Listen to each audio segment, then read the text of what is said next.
Hey, what is going on everyone? In today's video, I'm going to be showing you 5 builds that are absolutely worth trying out in Elden Ring patch 1.09.1.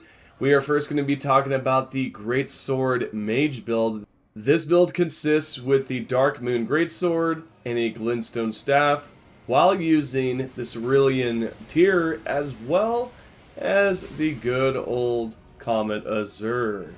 If you use the Cerulean Tear, this is going to allow you to negate FP, so this way you can essentially use that Comet Azure for a long time without even needing to use any of your FP flask.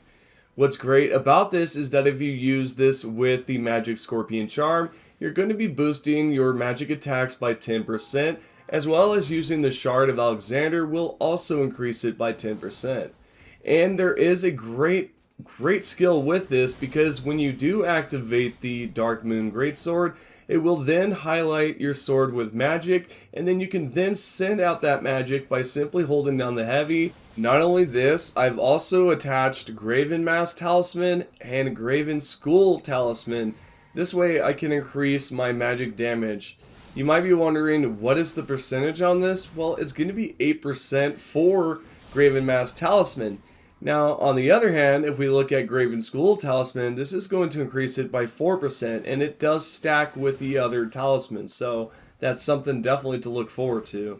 And last but not least, I've decided to use Godfrey's Icon because this does enhance our charge spell attacks.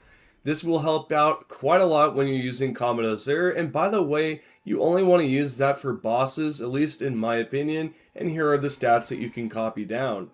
Enjoy this build because it is quite powerful. Moving on towards the second build that I recommend, and this is going to have to do with the Greatsword. You want to make sure that you have the Greatsword leveled up to about 7, maybe even less is good, but I personally have leveled it up to 7. And then you want to make sure that you have infused it with heavy. This way, it does apply that extra damage. And we also have Lion's Claw because this is a phenomenal Ashes of War, and it's one of the best in the game currently because of just how much damage it does apply. So with that being said, if we use this later on in the game, it's definitely worth using because you can carry yourself throughout the whole entire game from just using this one weapon. So with that being said, you might be wondering, what talismans have I used instead? What I decided to use was Millicent's Prosthesis because when you do attack constantly, it does raise your attack power as well as your dexterity. Not only this, I've also equipped Axe Talisman because when we are using our charged attacks, we will increase our damage by 10% with that. Next, we want to equip Ritual Sword Talisman because when our HP is at max, we will increase our damage by 10%. Then if we throw on something like Shard of Alexander, this will also increase our damage. Now, there is another option with this, which is Warrior Jar Shard, and that's just going to increase your damage by 10%, but with Shard of Alexander, is going to be 15% extra damage on top of that. And last but not least, I use Charged Axe because that will also help with our damage when we are charging up those attacks. And here is the full stats on the right side, so enjoy that one as well.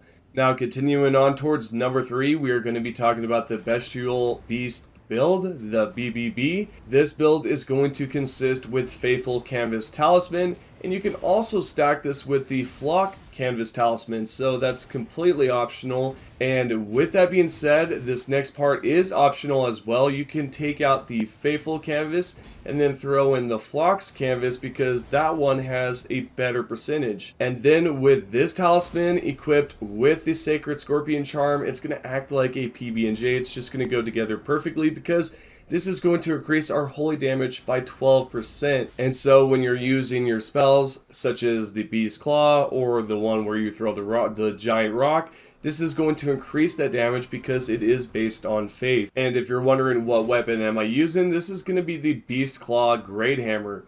This has a fantastic skill with it that can help you with taking out mobs. Not only that, we also have Beast Claw that we can send right afterwards, which can apply extra damage. And of course, you will want to make sure that you have that Bestial Seal because this will increase your damage with Bestial spells or incantations, I should say. What's great about this build for myself is that I'm able to take out a bunch of enemies, so if there's a horde coming after me, I can just basically send this down, and I can wipe out a good portion of them. Here are the stats if you guys are curious. I went with a high strength there with a decent dexterity, and then of course here are the spells / incantations. They're mainly incantations, but there you are.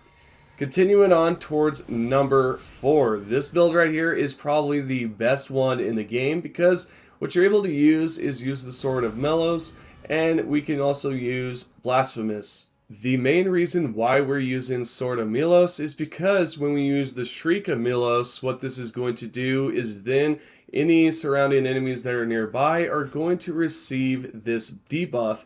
And what this is they're going to try to attack us, but the damage is going to be negated by just a little bit, which is going to give us some time to attack, and if we need to, grab some health, because of course the damage has been negated, so there's not too much damage going on from these guys. And then of course if you use the Blasphemous Blade, this is going to give you HP every time you take out an enemy, and not only that, Sword of Milos will also give you FP damage when an enemy has been taken out, and on top of that it does activate bleed, so that's something to think about. And for talismans, I'm going to be using Shard of Alexander for 10% damage, and we're going to be using the Phlox Talisman, the Axed Talisman, and as well as another talisman that you guys are going to be quite familiar with, and this is going to be the Ritual Sword Talisman, so we can increase our damage on that end as well.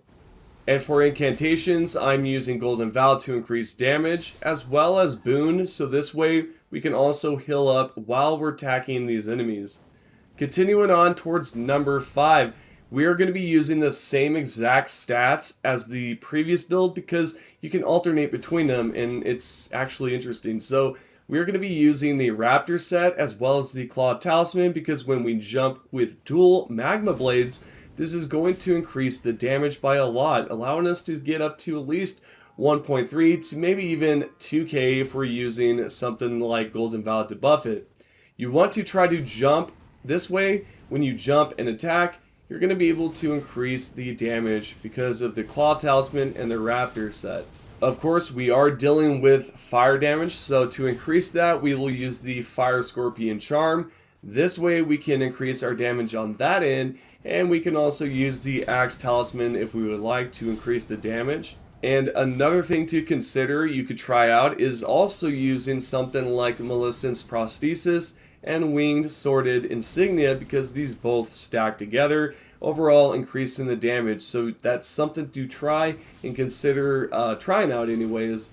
And here you go, guys. These are going to be the 5 top broken builds that I personally like. Now, of course, everything's optional. Everyone has their own opinion what's truly the best, and that's fair to say, right? I just want to post stuff that I think is great, and this is some of the builds that I actually had a blast with. If you guys have any comments, you can feel free to comment down below. If you are new to the channel, feel free to subscribe, turn those notifications on, and if you have any questions, again, leave them down below.